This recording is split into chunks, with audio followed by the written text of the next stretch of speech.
Bienvenidos and welcome back to Puro Pinche Gol, the podcast we discuss all things Usmnt y la selección mexicana.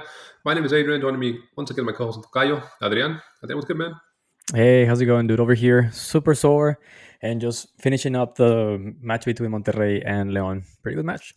Fíjate, Monterrey won 2-1 to closing out Apertura 2024. Yes, Jornada sir. 17 ended. Keep it here, PPG. We'll do our Jornada 16 and 17 recap for Liga MX post that on Tuesday. But Adrian, we're here to talk about USMNT, man. Yes, sir. USMNT, Pochettino released his 25-man roster for the upcoming Nations League matches, quarterfinals against Jamaica. As you know, that's a home and away series, two-leg series. And a lot of, I think, 20 players from the previous window where they played Panama and Mexico are back. There are some new faces that, Pochettino's going to see for the first time. And some more injuries. I think the USMNT right now is kind of like a hospital. They have a lot of very important players out due to injury, which is unfortunate for Pochettino because all these are, first of all, his first two competitive matches as coach, right? The other ones were friendlies. And he only has less than 2 years before the World Cup, and not being able to see a lot of his key figures kind of sucks. But I digress. Adrian, why don't you go through the list for us of the called up players here, the capped players for Pochettino? All right, let's do it. We have goalkeeper Diego Cohen from FC Barcelona Athletic. I think that's the B team or C team, whatever. Patrick Schulte, Columbus Crew. Zach Steffen from Colorado Rapids, and Matt Turner from Crystal Palace. We got defenders Mark McKenzie from Toulouse, Tim Ream from Charlotte FC, Chris Richards from Crystal Palace, Anthony Robinson from Fulham, Miles Robinson FC Cincinnati, Joe Scally, Borussia Mönchengladbach, Aston Trusty from Celtic. Midfielders, we got Brandon Aronson, Leeds United, Gianluca Busio from Venezia, Johnny Cardoso, Real Betis, Weston McKennie, Juventus, Aidan Morris, Middlesbrough, Yunus Musa, AC Milan, Tanner Tesman, Olympique Lyon, Malik Tillman, PSV Eindhoven, and then last but not least forward, we got El Caballo Cowell from Las Chivas de Guadalajara, Ricardo Pepe, PSV Eindhoven, Christian Pulisic, AC Milan, Brandon Vasquez, Monterrey, and we got Team Boya from Juventus, and Alex Sendejas from Club America. Bunch of Liga MX players, dude. A lot of Liga MX players, yeah. I think a lot of, like I said, players that Pochettino has seen before. We know the pool. We know who he has to work with, and no big surprises here. But I do want to talk about some of the comebacks that came, like that return that weren't in the previous roster. Importantly and notably, Tim Weah, I think. Tim Weah gives Pochettino and USMT, a lot of speed going forward, a lot of width, and is a vital player there going forward. Johnny Cardoso's back, so that's a good addition there, especially since there's no Tyler Adams. So that holding midfield role, I think he'll slide right in there for Pochettino, maybe get a shot. Chris Richards, somebody that was sorely missed against Mexico and against Panama. We saw Mark McKenzie against Panama. We saw Tim Ream and was it Tim Ream and Miles Robinson against Mexico? Yeah. So I think Chris Richards, when he's healthy, he's probably one of the starting two in the center backs. And like you mentioned, man, El Caballo Cal, who has 5 goals and 2 assists, his name in La Apertura so far. And Guadalajara is heading into the play-in, right? So and he's starting now. Like over the last 5 matches, I think he started all of them. Yeah, I think he's had a pretty good season. He had a rocky first year at, or I guess, Clausura at Guadalajara. But he is definitely kind of finding his form there now.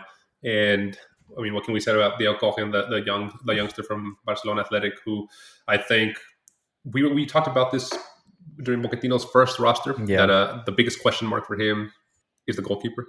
That hasn't changed. Zach Steffen, who had a poor showing a couple weeks ago for Colorado Rapids. Matt Turner, who finally played in the EFL Cup, but he's still, behind Henderson at Crystal Palace. So he just moved to be another bench somewhere else. And Patrick Schulte from Columbus Crew, who made a couple errors, and Columbus Crew obviously got knocked out of the MLS playoffs now. So no one is really informed for these goalkeepers, man. I know. This is a very interesting question because there's no way that he's going to play Diego Cohen, right? I don't think it makes any sense. My assumption is that he's bringing him just to, give him the sense that, hey, man, if you keep on playing with us, this is what you can expect, just to get him used to that. But I think this will continue to be Pochettino's number one question, more so than other parts of the pitch. This is the biggest challenge for him. Either play a goalkeeper that you don't feel necessarily 100% confident, but is getting playtime in the names of Zach Steffen and Patrick Schulte, because they play week in, week out with their MLS clubs, right? Regardless of if they're still in contention for the MLS Cup or not. With these two keepers, you can guarantee to have maybe an in-form or fit to play goalkeeper, whereas Matt Turner, On the other hand, as you mentioned, I don't think he'll be playing anytime soon as a starter for Crystal Palace, right? Right, maybe just an EFL or FA Cup matches, right? Yes. Um, But yeah, I mean, the biggest question mark, which still remains for Pochettino there. Defenders, Adrian, I think, like we mentioned, Chris Richards is back. Would be nice to see him. Mark McKenzie, I think we've been clamoring to see him in a Yeah. bigger More role often. for the USMNT. We saw him against Panama. It would have been cool to see him against Mexico, kind of be tested there. So as Tim Ream, we saw him get owned by Mexico in that match. Big time. As Yeah. he kind of gets phased out, it'd be cool to see Mark McKenzie maybe kind of get a chance, right? I mean, because Yeah. we see him play. I mean, he's playing in France. He's doing well. So it'd be nice for him to get more opportunities. Only 15 caps for the USMNT so far. But Joe Scally's back. Still, we know Sergino Dest is still out, right? Yeah. So as long as Dest is out, Joe Scally is He's going to not. be Yeah. there. hmm And Jedi Robinson, of course, probably the best defender the USMNT has. Kind of highlighting the defenders here. What are your thoughts on getting Johnny Cardoso back? Johnny Carlos, I think this is a great addition to this November roster for the USMNT. As you mentioned, I think there were two. I know that you have Chris Richards, Tim Wea, and Johnny Cardoso as the three most important comebacks, and I agree. But I do have to say that specifically against Mexico, Johnny Cardoso was a missing key on that midfield, right?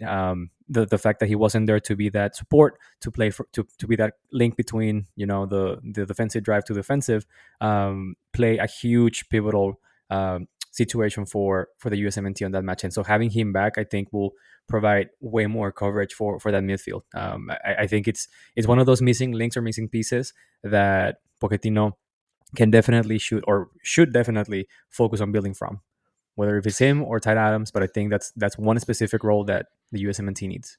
Yeah, that like I agree with you 100%. They were missing both of them for Mexico. So not to say that Mexico wouldn't have won. I think Mexico was dominant that match, but I think it would have been a lot closer and a lot more battled there in the midfield Yeah. if they hmm had one of Tyler Adams or Johnny Cardoso. Tyler Adams saw play time for Bournemouth. He's finally back, but I think this came too soon for him to be called up. At least, he wouldn't have played a lot, so why make him do that the trip, right? But hmm I think another critical midfielder here for this win doesn't be Malik Tillman, the PSV man. We saw him scored twice over the week, so he's kind of in form, doing well there in PSV. So it's going to be interesting to see how he gets utilized for Pochettino in these two matches. And forwards, man, I know we talked about Kate Cow already. We talked about Tim Weah coming back, who's an important piece. But what about the two Mexican-American players from Liga MX, Alex Sendejas getting called back up into hmm the roster? We know he got called in for an injured player last time. And Brandon Vasquez from Monterrey, who has had a poor season for Monterrey, to Dude, say the yeah. least. Let me start with Brandon Vasquez, because yeah, he's not having fun in Liga MX whatsoever. He's not having fun in Monterrey. Not only as like a not necessarily just playing with Monterrey, but like living in the city of Monterrey is not necessarily fitting him, at all. He's having a lot of issues getting used to it and settling down, to say the least. But I guess there's no one else to call up.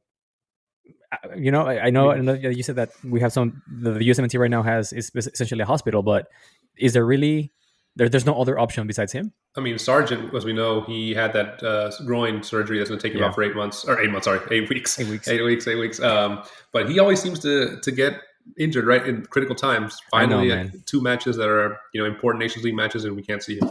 And Hajiwright got a knock over the weekend, so that kind of maybe precautionary. I don't think it was a big knock, but just Yeah, why risk it? Should be able to beat Jamaica, but we've seen this Jamaica team be a pain in the yeah. USMNT side before. But yeah, I mean. I personally don't think Vasquez is going to play, No, or will play a limited role, right? But he's not a Pepe has starter. to start. Yeah, exactly. So this is Pepe's time, but I guess he's just getting called up because there's no one else, and maybe it's just because he's already in Mexico and it's not too difficult to take a flight from Monterrey I guess so. to one of those cities. And Sendejas specifically, I think he deserves a call up. I know that he's getting called up because Balogun is not fit, but Sendejas is actually in some decent form right now. Out of the last 30 matches, I think with America he scored on two. It doesn't. We know America got trashed by Toluca this 4-0. weekend. Yeah, Right? big time. Yeah. He couldn't do anything about it. But that game aside, the last 5 matches of Sendejas have been actually uh, quite really interesting from him. It's been a while since we've seen him in that form with America, specifically because he had a couple of injuries earlier in the season. But I think this call up is definitely one that if it's not necessarily deserved, or if you don't want to call it, say that it was deserved, I understand why he's calling him up. Yeah, we've seen him minus the Toluca match have a couple assists here in the last couple of weeks.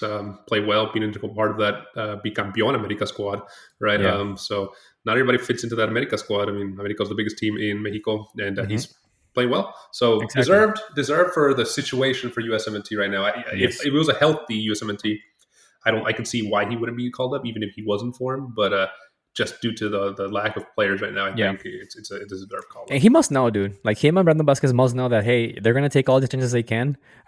Lucky for them, there's a bunch of injured players, but they must know that they're just gonna be rotational players, right? Yeah. And I think the one person who has to make a name for himself here Ricardo. is Ricardo Pepi. Yeah. El This tren. is literally his opportunity. No Sargent, Hmm. no Balagan, no Hajiwright. The three Yep. of them that were called up ahead of him for the World Cup, right? So Hmm. this Pepe chance, will he take it? We will see. But yeah, Pochettino's matchup against Jamaica, two matches in the quarterfinals of the Nations League. We will be sure to do our preview episode here for those matches. So stick it here with PPG. Adrian, man, let's wrap up this episode, bro. Where can listeners find us?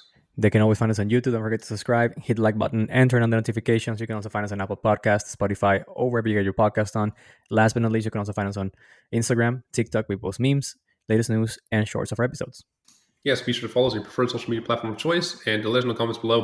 What are your thoughts on this roster? Pochettino's first official matches, non-friendlies. Let us know what your thoughts are. Any surprises for you? Any omissions for you? Given the like we said, hospital that is the USMNT. I think he's starting to have to go deep into the depth of the roster here to Mm-hmm. kind of make up some of these positions. But thankfully for the USMNT, they have quite a lot of number of players in either Liga MX or Europe. So yeah, let us know in the comments below. Definitely like interacting with you guys. Adrian, good episode, man. See you in the next one, brother. Deuce. See ya.